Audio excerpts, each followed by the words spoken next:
My 28 female younger brother 24 male and his fiancée 23 female are supposed to get married in the spring after being engaged for about a year. My younger brother has always been the golden child between the both of us to my mom, not to my dad. Him and his fiancée currently live with her, rent-free might I add. My dad and I, on the other hand, have mixed feelings about this wedding. We both feel like my brother is rushing into things and not being financially smart.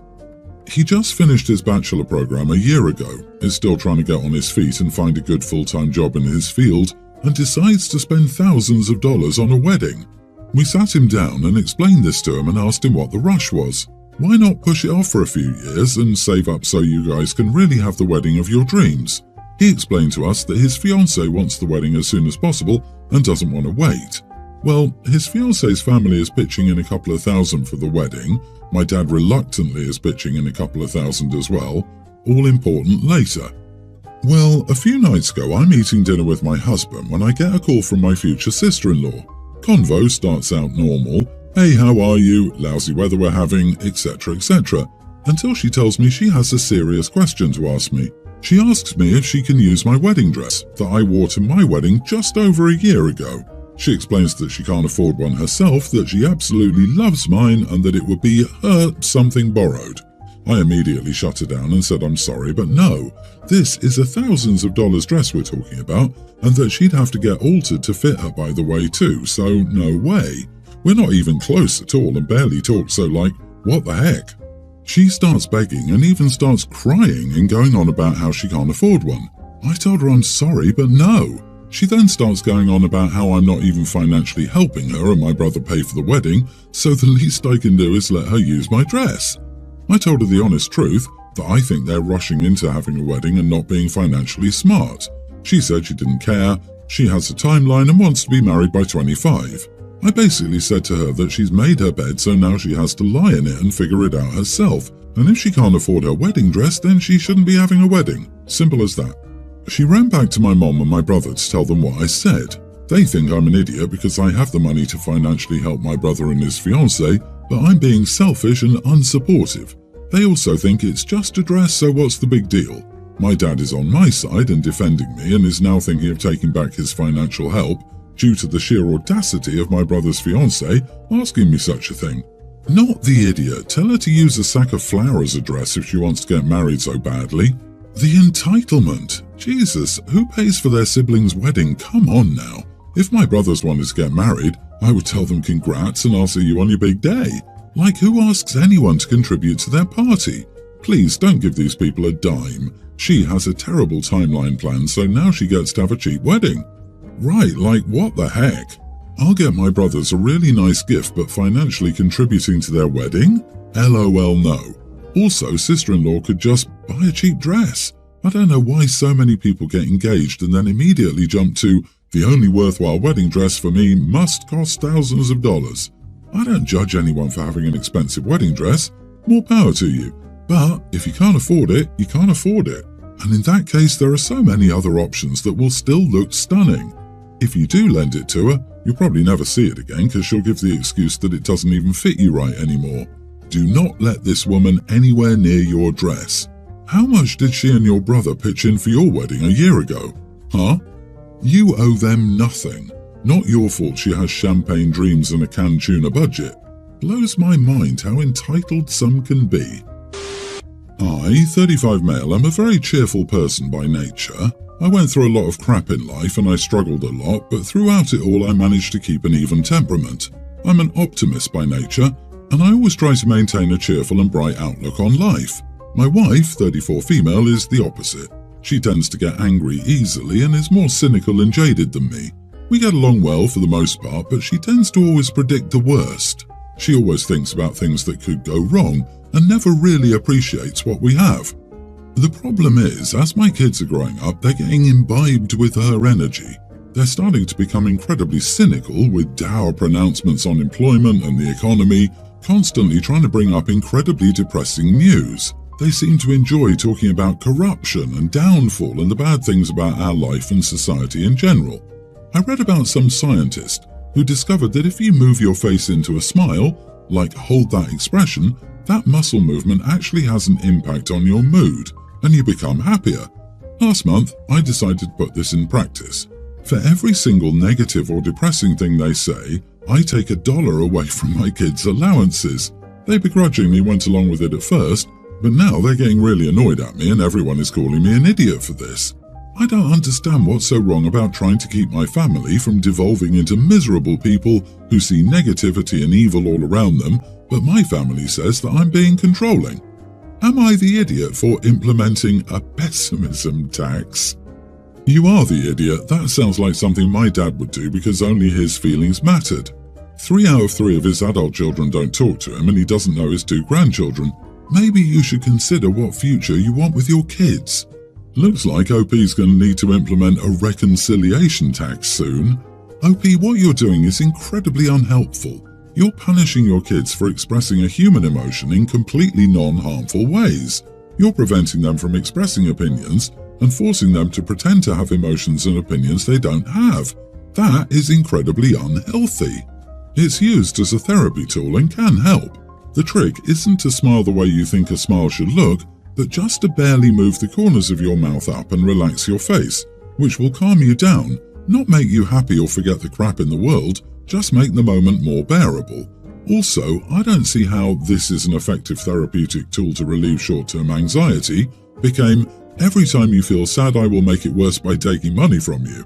OP sounds tiring to be around. No wonder the family's always moody. Yeah, forcing them to mask their emotions and not talk about negative things will actually make them more cynical. Why do you think counseling and therapy are so popular? Because talking about the bad crap and letting your emotions out is healthy. OP, you're forcing ill health on your kids. If you keep this up, don't be surprised if they feel they can't talk to you and you're alone in your old age. When I, 36 female, was younger, my parents would take my siblings and me on a trip for our 10th birthday. It was our family tradition and they wanted to continue with my kids, Sadie, pre-tween, and Jamie, baby. Sadie's birthday is soon, so my parents told her that they will be taking her and Jamie to Disney. They're only paying for my kids, so my husband Sam, 34, and I have decided to save up to join the trip and make memories together as a family. Us, our kids, and my parents. Everything was fine, but my husband's sister-in-law Emma, 29 female, heard about the trip and wants her daughter, Avery, tween, to also join along and has been forcefully trying to get her way even after I've said no countless times. Emma is a single mom, dad's not in the picture, so it's been very difficult for her to be able to provide Avery with certain experiences and opportunities that my kids have been given. Since Avery didn't have a party or a big gift, Emma thinks Avery is entitled to a Disney trip too because my parents, who are in no way related to her, are taking Avery's cousins. I thought this was so rude of her to even ask because why would my parents pay for her daughter's trip when she's not their grandchild? When I told her this, she then kept insinuating that since Sam and I are paying for ourselves to go, we could probably save for Avery to go too. I love my niece and feel guilty she isn't able to have such experiences, but it shouldn't be a financial burden my husband and I have to constantly bear. We already help a lot by buying groceries, babysitting, paying for sports teams, school supplies. When I sternly told her my parents won't be paying and that my husband and I don't want to or have to pay either, then she had the audacity to drop the "we're all family, it takes a village to raise a child" card on me. I have helped her so much. Sam and I have just lost it on her because she isn't even appreciative of what we've already done to help her provide necessities for her child, yet she always wants to ask for more. Not once has she suggested paying for some of Avery's plane ticket, park pass, hotel. She just wants us to bear this cost so her daughter can live a life she can't provide for.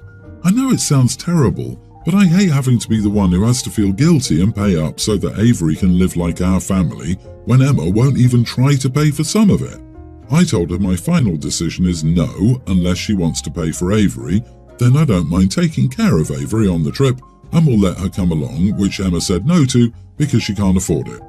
Now my daughter is saying Avery told her I ruined their trip and Avery hates me. I think Emma already told Avery she'd be coming on the trip before even speaking to me, and now had to tell me she can't go anymore because I won't let her. On the one hand, Sam and I want to stand our ground and won't pay, but also don't want to ruin our and our kids' relationship with our niece. Am I the idiot? Not the idiot. It takes a village means loving and supporting, not taking every vacation together. The best you can do with a family member who talks behind your back is take the high road, especially in your communication with the kiddo. Yes, it takes a village to raise a child to adulthood, but that village has to start with the parents understanding that the village isn't responsible for everything. They're there to help your child become a better person, not pay for Mickey Mouse ears. The worst thing is that Emma is basically teaching Avery to be entitled, so you should try to correct that behavior when it's still possible, as a part of the village, of course.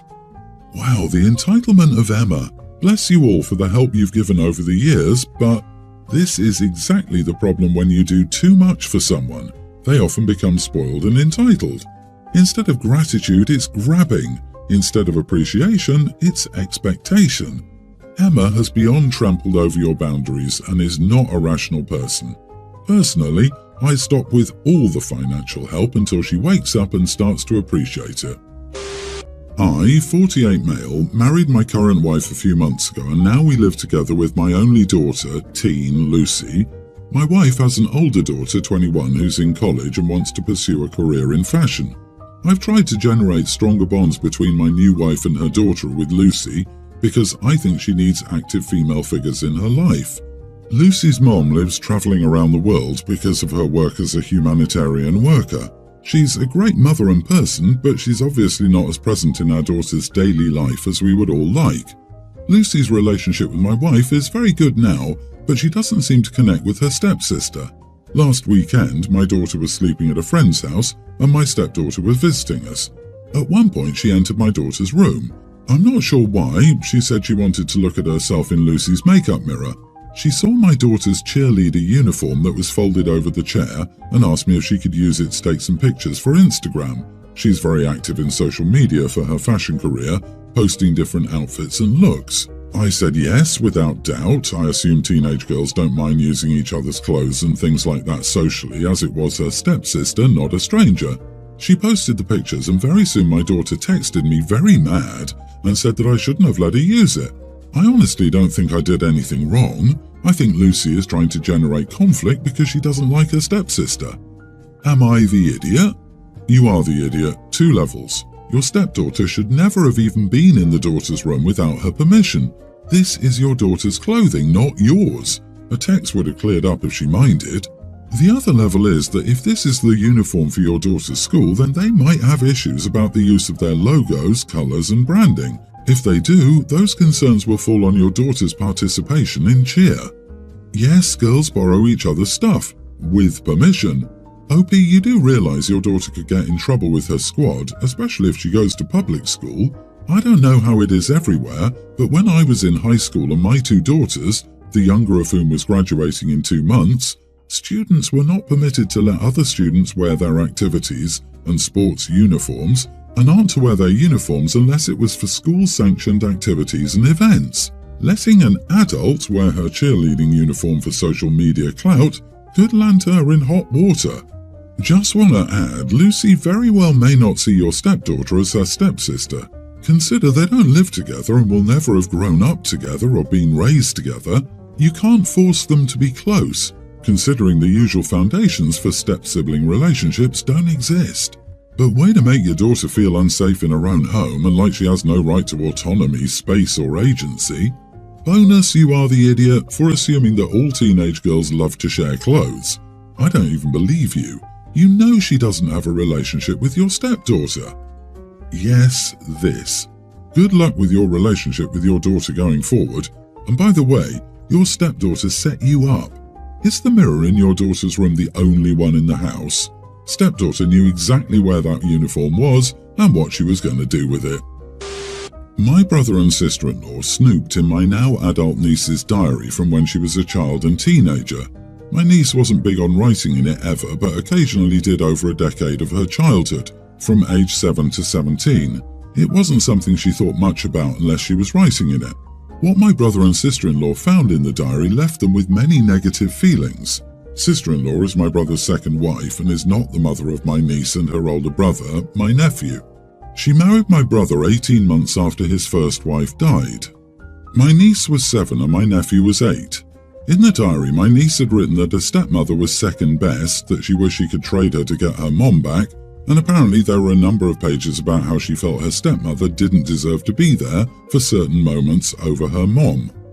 My brother and sister-in-law actually confronted my niece about this. Sister-in-law brought up she went to find it in the first place because she always felt second best and how niece's wedding was making it even worse because she, sister-in-law, wasn't invited to do much with niece. Niece was angry they'd read it and said she thought she'd trashed it before she moved out. My brother thought that meant she regretted writing that, and she said no, but she was never planning to let those thoughts get out, that she and her brother, and there were pages about him and niece saying the same stuff regarding sister-in-law, had agreed it would be something between them. My brother said they should have spoken up and he could have fixed it. She told him that that would never have happened, that they only had one mother and no, that one mother was not sister-in-law. Sister-in-law apparently asked her directly if she still felt that way about her. She felt she didn't deserve her place in their lives, was easily traded for their long-dead mother, her words not mine, and was nothing more than her father's wife in her eyes. My niece confirmed this.